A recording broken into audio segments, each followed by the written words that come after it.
Magandang hapon po. Dinampot ng Amerika ang Pangulo ng Venezuela na si Nicolas Maduro at kanyang misis. Kasunod dito ng pambobomba ng Amerika sa Venezuela. Ay kay President Donald Trump, kinasuhan si Maduro dahil sa drug trafficking. Ikinabahala naman ito ng United Nations at iba pang bansa, habang ang Pilipinas nanawagan ng payapang pagresolba. Nakatutok si Jonathan Andal.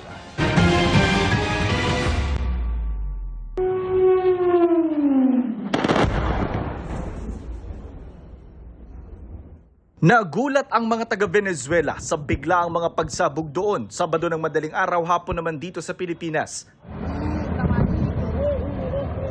Sa gitna ng dilim, sunod-sunod din ang paglipad ng mga helicopter sa himpapawid ng kabisera ng Caracas.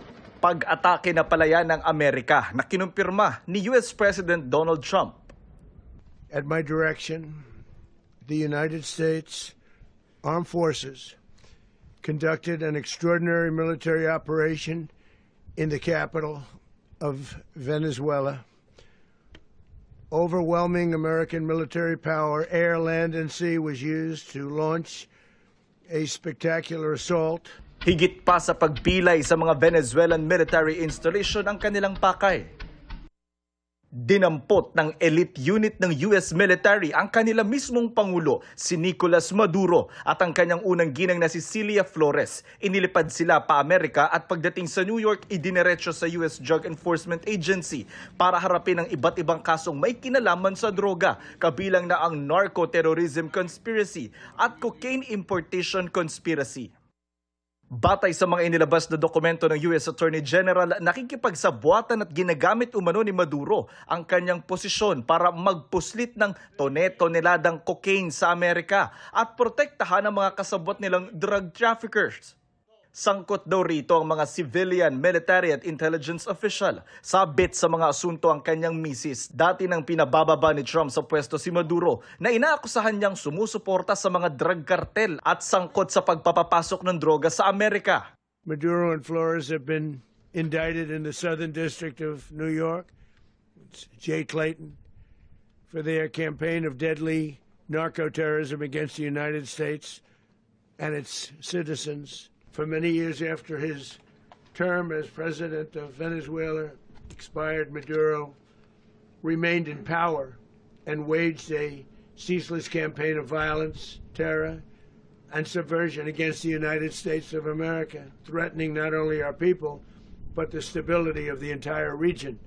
2013 pa nakaupong Pangulo si Maduro matapos pumanaw si Venezuelan dictator Hugo Chavez na siya mismong pumili kay Maduro bilang kanyang kapalit. Tinutuligsa ng Amerika ang mga anilay pandaraya tuwing eleksyon na nauuwi sa pagkapanalo ni Maduro, pati kagutuman at pang-aabuso sa karapatang pantao ng rehimeng Maduro. Sabi ni Trump, kokontrolin daw muna ng Amerika ang Venezuela para matiyak ang maayos sa transisyon. Kasama raw sa hakbang na ito ang paglipat ng major US oil company sa Venezuela na may pinakamalaking oil reserves sa buong mundo para ayusin ang mga oil infrastructure doon. Kamakailan niya, kinumpiska ng Amerika ang mga oil tanker ng Venezuela bilang bahagi ng naunang blockade. Inatasan ng korte sa Venezuela na umupo bilang interim president si Venezuelan Vice President Delcy Rodriguez. Pero sabi ni Rodriguez, si Maduro lang ang tanging pangulo ng Venezuela. Nanawagan din siya na agad pakawalan si Maduro at ang kanyang misis.